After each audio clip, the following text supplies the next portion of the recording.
வணக்கம். நாடு முழுவதும் நாளை மற்றும் நாளை மறுநாள் நடைபெறும் அகில இந்திய வேலைநிறுத்த போராட்டத்தில் 25 கோடி ஊழியர்கள் பங்கேற்பதால் பணிகள் பாதிக்கும் நிலை உருவாகியுள்ளது. நாடு முழுவதும் விலைவாசி உயர்வை கட்டுப்படுத்த வேண்டும், புதிய பென்ஷன் திட்டத்தை ரத்து செய்ய வேண்டும் உள்ளிட்ட 10 அம்ச கோரிக்கைகளை வலியுறுத்தி நாளை 20ஆம் தேதி மற்றும் 21ஆம் தேதி ஆகிய இரு நாட்களும் வேலைநிறுத்த போராட்டம் நடத்த 11 தொழிற்சங்கங்கள் அழைப்பு விடுத்துள்ளது. இந்த போராட்டத்தில் மத்திய தொழிற்சங்கங்கள், வங்கி, இன்சூரன்ஸ், தொலைத்தொடர்பு, மின்சாரம், சுரங்கம், துறைமுகம், விமான நிலையம், பாதுகாப்புத்துறை, தொழிற்சாலைகள், மத்திய மற்றும் மாநில அரசு பணியாளர்கள், ஆசிரியர்கள் என 100க்கும் மேற்பட்ட சங்கங்களில் உள்ள 25 கோடி ஊழியர்கள் பங்கேற்க உள்ளனர். மேலும் போராட்டத்தின் பொழுது பேருந்துகள், ஆட்டோக்கள் இயங்காது. இதற்கு பொதுமக்கள் ஒத்துழைப்பு தர வேண்டும் என்று தொழிற்சங்க கூட்டமைப்பு அறிவித்துள்ளது. வங்கி அதிகாரிகளும் ஊழியர்களும் பங்கேற்கின்றனர். எனவே வங்கி சேவை, ஏடிஎம் சேவை என சேவைகள், பணிகள், பல கோடி வர்த்தகங்கள் பாதிக்கும் சூழ்நிலை உருவாக்கியுள்ளது. இந்நிலையில் வேலைநிறுத்த போராட்டத்தை கைவிட வேண்டும் என மத்திய அரசு வலியுறுத்தி சமரச முயற்சி நடவடிக்கை மேற்கொண்டுள்ளது. மற்றும் வேலைநிறுத்த போராட்டத்தில் ஈடுபடும் தொழிலாளர்களுக்கு 2 நாள் ஊதியம் பிடித்தம் செய்யப்படும் என்று எச்சரிக்கை விடுத்துள்ளது. ஆனால் திட்டமிட்டபடி போராட்டம் நடக்கும் என்று தொழிற்சங்கங்கள் தெரிவித்துள்ளன. அதுபோன்று புதுவையில் 2 நாட்கள் நடைபெறும் போராட்டத்தில் அனைத்து தொழிற்சங்கங்கள் பங்கேற்பதால் ஆட்டோ, ஷேர் ஆட்டோக்கள் இயங்காது என்றும் ஆட்டோ தொழிற்சங்கங்கள் தெரிவித்துள்ளன.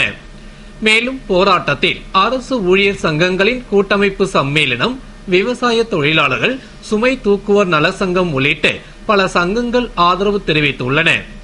மேலும் ஆர்ப்பாட்டம், தர்ணா உள்ளிட்ட போராட்டங்களில் தொழிற்சங்கத்தினர் ஈடுபடுகின்றனர். இதனால் மக்களின் இயல்பு வாழ்க்கை பாதிப்பதோடு அரசுக்கு கோடிக்கணக்கான ரூபாய் இழப்பு ஏற்படும் அபாயம் உருவாக்கியுள்ளது. புகார் அளிக்காமலேயே வழக்கு பதிவு செய்துள்ளதாக சம்பந்தப்பட்டவர்கள் பெரிய கடை காவல் நிலையத்தை முற்றுகையிட்டதால் பெரும் பரபரப்பு ஏற்பட்டது. புதுவை அதிரடிப்படை போலீசார் மகாத்மா காந்தி வீதியில் ரோந்து பணியில் ஈடுபட்டிருந்த பொழுது சந்தேகப்படும்படியான 2 வாலிபர்களை பிடித்து விசாரித்ததில் அவர்கள் முன்னுக்கு பின் முரணாக பதில் கூறவே அவர்களை சோதனை செய்ததில் அவர்களிடம் 2,67,000 ரொக்கம் இருந்தது. அதனை பறிமுதல் செய்து பெரிய கடை காவல் நிலையத்தில் ஒப்படைத்ததும் பெரிய கடை இன்ஸ்பெக்டர் அங்கப்பன் தலைமையிலான போலீசார் வழக்கு பதிவு செய்து விசாரணை நடத்தியதில் அவர்கள் பிரபல ரவுடி ஐயப்பனின் கூட்டாளி என்றும், ஐயப்பனின் தூண்டுதலின் பேரில் பெரிய மார்க்கெட் கருவேப்பிலை வியாபாரி வெள்ளையங்கிரி மற்றும் அவரது மகன் பாலமுருகனை மிரட்டி 3 லட்சம் மாமூல் வாங்கியதும் அதில் 33,000 செலவழித்துவிட்டு மீதமுள்ள பணத்தை ஐயப்பனிடம் ஒப்படைக்க சென்றதும் தெரிய வந்தது.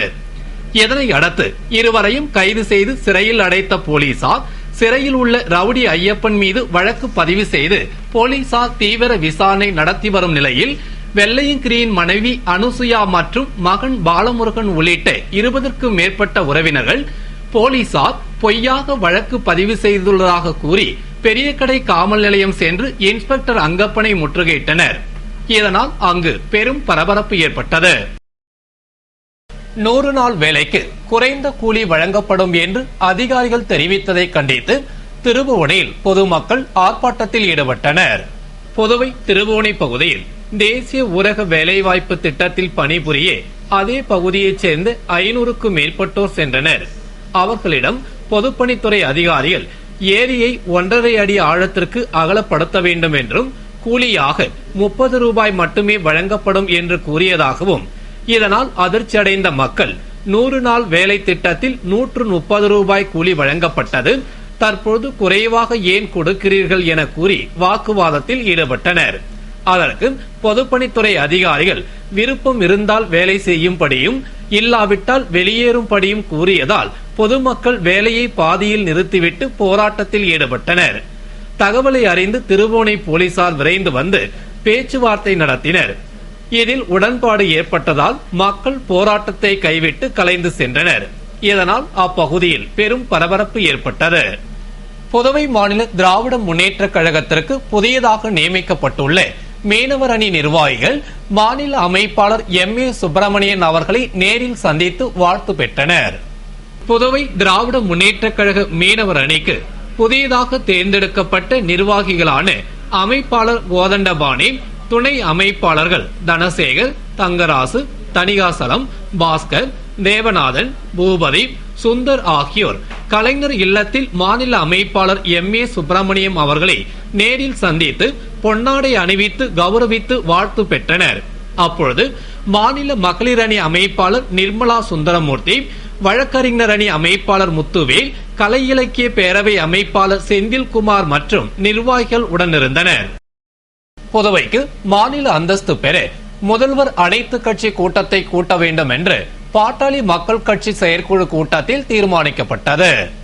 புதுவை மாநில பாட்டாளி மக்கள் கட்சியின் செயற்குழு கூட்டம் வன்னியர் சங்க அலுவலகத்தில் மாநில அமைப்பாளர் அனந்தராமன் தலைமையில் ராமகிருஷ்ண கவுண்டர் முன்னிலையில் நடைபெற்றது. திரளான நிர்வாகிகள் கலந்து கொண்ட கூட்டத்தில் புதுவைக்கு தனி மாநில அந்தஸ்தை மத்திய அரசு வழங்கிட வேண்டும், அதனை பெறுவதற்கு பாட்டாளி மக்கள் கட்சி துணை நிற்கும், இது தொடர்பாக விவாதிக்க முதல்வர் அனைத்து கட்சி கூட்டத்தை கூட்ட வேண்டும், செயல்படாமல் உள்ள பிற்படுத்தப்பட்டோர் ஆணையத்திற்கு உறுப்பினர்களை நியமனம் செய்து செயல்பாட்டுக்கு உடனடியாக கொண்டு வர வேண்டும், வாட் வரியை நீக்கி புதுவையின் பொருளாதாரத்தை உயர்த்த வழிவகை செய்ய வேண்டும் என்பது போன்ற பல்வேறு தீர்மானங்கள் நிறைவேற்றப்பட்டது. புதுவை காலாப்பட்டு சிறையில் கைதிகள் திடீர் தர்ணா போராட்டத்தில் ஈடுபட்டதால் அங்கு பெரும் பரபரப்பு ஏற்பட்டது. புதுவை மகாத்மா காந்தி வீதியில் சோதனையில் ஈடுபட்டிருந்த போலீசார் சந்தேகப்படும்படியாக வந்த இருவரை மடக்கி நடத்திய விசாரணையில் அவர்கள் ரவுடி ஐயப்பனின் கூட்டாளிகள் என்பதும் அவனின் தூண்டுதலின்படி அவர்கள் கருவேப்பிலை வியாபாரியை மிரட்டி பணம் பறித்து வந்ததும் தெரிய வந்தது. இதனை அடுத்து அவர்களை கைது செய்து சிறையில் அடைத்தனர். சிறைக்கு சென்ற அவர்கள் இருவரும் ரவுடி ஐயப்பனிடம் மார்க்கெட்டில் மாமூல் பெற்றதாக போலீசார் அவன் மீது வழக்கு பதிவு செய்துள்ளனர் என்று கூறியுள்ளனர்.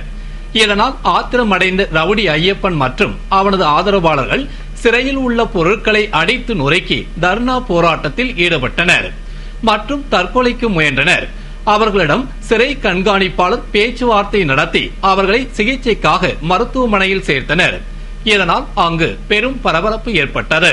இதனை அடுத்து ரவுடி ஐயப்பன், அசோக், ஜெனா, மணிகண்டன், சந்துரு, ராஜா, தமிழ்ச்செல்வன் ஆகிய 7 பேரும் திடீரென அங்குள்ள ஜாமர் கருவி கோபுரம் மீது ஏறி நின்று கோஷமிட்டும் டியூப் லைட்டுகளை கழற்றி தங்கள் உடலில் உடைத்தும் சத்தம் போட்டு போலீசார் தங்கள் மீது பொய் வழக்கு போடுவதாகவும் ஐஜி நீதிபதி வந்து பேச்சுவார்த்தை நடத்தினால்தான் கீழே இறங்குவோம் என கூறி ஆர்ப்பாட்டம் நடத்தினர்.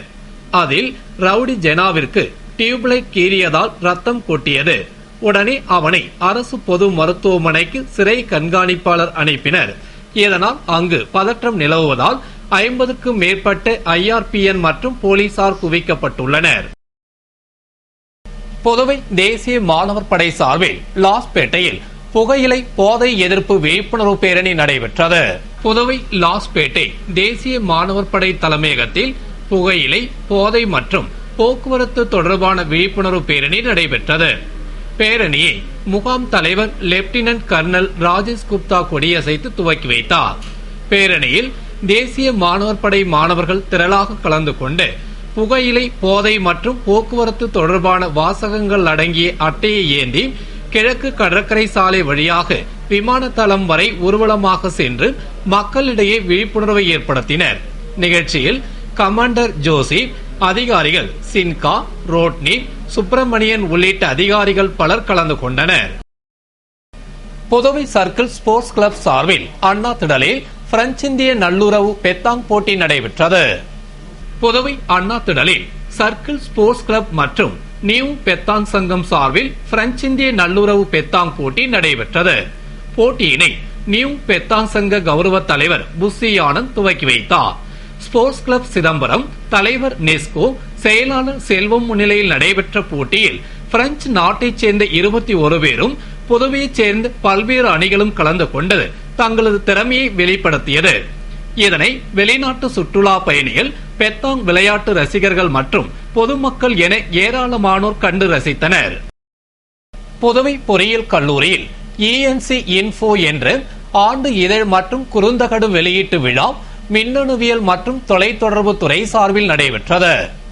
புதுவை பொறியியல் கல்லூரியில் மின்னணுவியல் மற்றும் தொலைத்தொடர்பு துறை சார்பில் ஆண்டுதோறும் வளர்ந்து வரும் தொழில்நுட்பங்களை சார்ந்து பல நிகழ்ச்சிகள் நடைபெற்று வருகிறது. அதன்படி சிறப்பு மிக்க நிகழ்ச்சியான ENC என்ற ஆண்டு இதழ் மற்றும் குறுந்தகடு வெளியீட்டு விழா நடைபெற்றது. தமிழ்த்தாய் வாழ்த்துடன் துவங்கிய விழாவில் அமைப்பாளர் முனைவர் நாகராஜன் வரவேற்று பேசிட, துறை தலைமை பேராசிரியர் கோவிந்தராஜலு சிறப்புரையினையும் ஒருங்கிணைப்பாளர் முனைவர் தமிழ்ச்செல்வன் அறிமுக உரையினையும் வழங்கிட, சிறப்பு அழைப்பாளராக கலந்து கொண்ட கல்லூரி முதல்வர் பிருத்திவிராஜ் ஆண்டு இதழ் மற்றும் குறுந்தகடை வெளியிட்டார். நிறைவில் செயலாளர் ஸ்ரீநாத் நன்றி கூறினார். புதுவை அரசின் மக்கள் விரோத செயல்களை கண்டித்து விடுதலை சிறுத்தைகள் கட்சி சார்பில் பேரணி மற்றும் ஆர்ப்பாட்டம் நடைபெற்றது.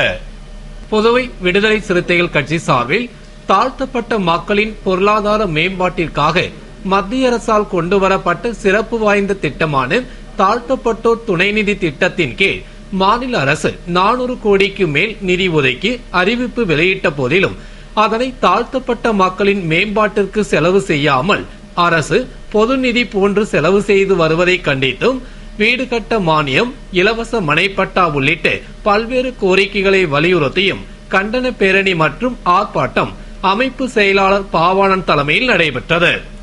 இந்திரா காந்தி சிலை அருகே புறப்பட்ட பேரணியில் திரளான மக்கள், கட்சி நிர்வாகிகள், உறுப்பினர்கள், தொண்டர்கள் ஆகியோர் கலந்து கொண்டு ஆளுநர் மாளிகை வரை ஊர்வலமாக சென்று கோரிக்கைகளை வலியுறுத்தி கோஷமிட்டு ஆர்ப்பாட்டம் செய்தனர். இத்துடன் செய்திகள் நிறைவடைகின்றன. வணக்கம்.